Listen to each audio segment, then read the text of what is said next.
Academy of Aetheria. The golden light from the book spun them in dizzying circles before setting them down on soft grass. When Lila, Max, and Tori opened their eyes, they gasped. Before them rose a castle of glittering stone, its towers floating slightly above the ground, as if held up by invisible strings. Staircases zigzagged in the open air, leading to balconies that shifted places like puzzle pieces. Gigantic banners fluttered overhead, each glowing with strange symbols that danced when you looked at them too closely. At the castle gates, a cheerful man with a beard made entirely of flowers greeted them. Every time he spoke, tiny blossoms popped from his whiskers and tumbled to the ground. "Welcome, welcome. First years, are you? The Academy of Aetheria has been expecting you." The children barely had time to reply before they were swept inside. The hallways sang softly as they walked through, literally sang, in little humming voices as if the very walls were happy to have new students. Portraits moved about in their frames, some yawning, others gossiping, and one that tried to blow a raspberry at Max. They were led to a glowing orb, as tall as a globe, sitting on a pedestal in the middle of the hall. "Just touch it, and it will tell you where your talents lie," the flower-bearded teacher said with a grin. When Lila touched the orb, it spun wildly and released a spray of butterflies. She had been chosen as a weaver of illusions. Max's turn made the orb burst into sparks, lighting up the room in little firecrackers. He was a flame bearer, and when Tori placed her hand on it, the orb purred like a kitten, glowing warm gold and green. She was marked as a healer of spirits. Their first day of classes was both exciting and a little bit silly. In potion mixing, their cauldrons kept blowing bubbles that floated around the room and popped with laughter. In charming charms, Max accidentally made his chair hop around like a frog. And in the magical creatures garden, Tori discovered that even tiny dragons liked to curl up in her lap and nap. Everything seemed like a dream. But as they explored the school grounds later that evening, they noticed a door at the far end of a long, crooked hallway. It was old, wooden, and covered in strange, swirling carvings. Unlike the rest of the castle, it didn't hum or sing. It was completely silent. The book in Lila's bag suddenly glowed faintly, as if pointing straight toward the door. They looked at each other, hearts racing. "Should we?" whispered Tori. Max grinned. "Of course, this is what adventures are for." And together, they stepped closer to the forbidden door of the Academy of Aetheria. The whispering door. The hallway grew colder the closer they came to the door. Unlike the rest of the castle, which buzzed with life, this part felt strangely still. The wooden door had no handle, only carvings that twisted like vines. When Max reached out, the vines wriggled as though alive, and curled into the shape of a smiling face. "Password?" the door asked in a squeaky voice. The children blinked at one another. Adventure?" Lila guessed. The carved face shook its wooden nose. "Nope." "Magic?" Tori tried.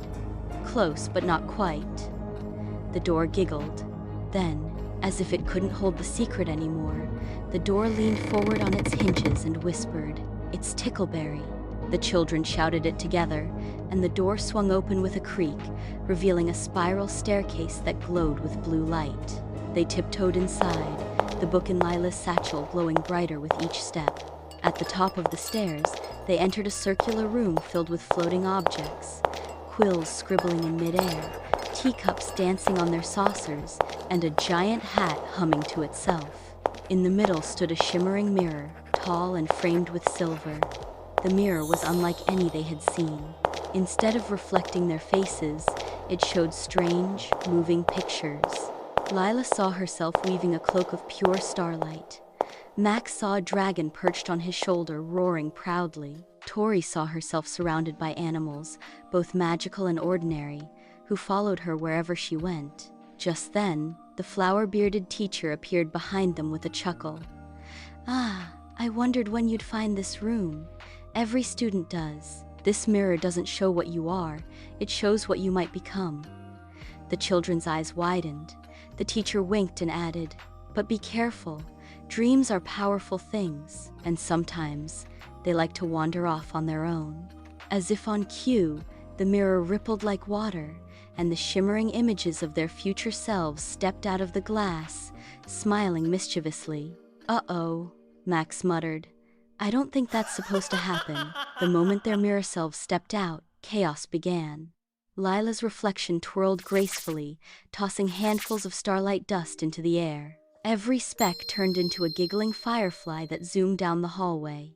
Max's reflection whistled, and a dragon no bigger than a cat popped into existence, then immediately started chewing on the flower-bearded teacher's shoes. Tori's reflection clapped her hands, summoning a herd of rabbits that hopped in perfect rhythm like a marching band. "Catch them before they break something," the teacher cried, hopping on one foot to free his shoe from the dragon.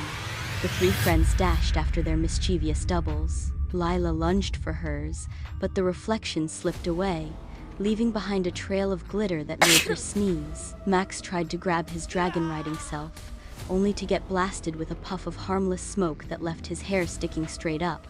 Tori chased her bunny, calling double into the kitchen, where the rabbits discovered the cookie jars and chaos exploded as cookies bounced everywhere. By the time they caught their reflections, the castle was in an uproar. The staircases had started laughing at the whole thing, portraits were shouting bets on who would win the chase, and one very annoyed teapot scolded them for stepping on its lid. Finally, with one last heave, the children shoved their reflections back into the mirror. The glass rippled like water and swallowed them whole, returning to its calm, silvery glow. The teacher dusted herself off, his beard now sprouting daisies instead of roses thanks to the dragon bite. "Well," he said with a chuckle, "you three are certainly spirited. But remember, the future isn't meant to be played with. One day, perhaps, you'll earn the right to step through that mirror. Until then, keep your feet on the ground and your rabbits out of the cookie jars." The children laughed, cheeks pink from excitement and embarrassment. As they made their way back to their dormitory, the book glowed softly once more, as if purring with approval. Their first week at the Academy of Aetheria had already been an adventure, but deep down, they knew this was only the beginning.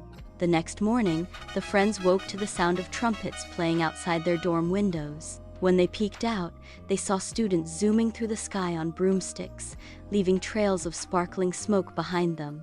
"Flying class," Max shouted, pulling on his boots so quickly he nearly put them on the wrong feet. The three rushed out to the courtyard, where dozens of broomsticks were laid neatly on the grass. Their instructor, a tall woman with wind-blown hair and a cape that flapped even without wind, clapped her hands. "Up you go! Brooms, show us your riders." The brooms hopped about like puppies, choosing their students. One leapt straight into Max's arms, wagging its bristles like a tail. Another circled Lila 3 times before bowing politely. Tori's broom, however, was so shy it tried to hide under the bench until she coaxed it out with a gentle pat. When the students kicked off the ground, the brooms soared high, swooping and diving. Max whooped with laughter, nearly falling off when his broom spun upside down. Lila glided gracefully, her hair whipping in the wind, while Tori's broom wobbled nervously until she whispered to it, calming it down. It was the most exhilarating feeling they'd ever known. But then, something odd happened. High above the courtyard, a shadow darted past them quick as lightning, silent as a whisper. None of the teachers seemed to notice. Only Lila, Max, and Tori saw it.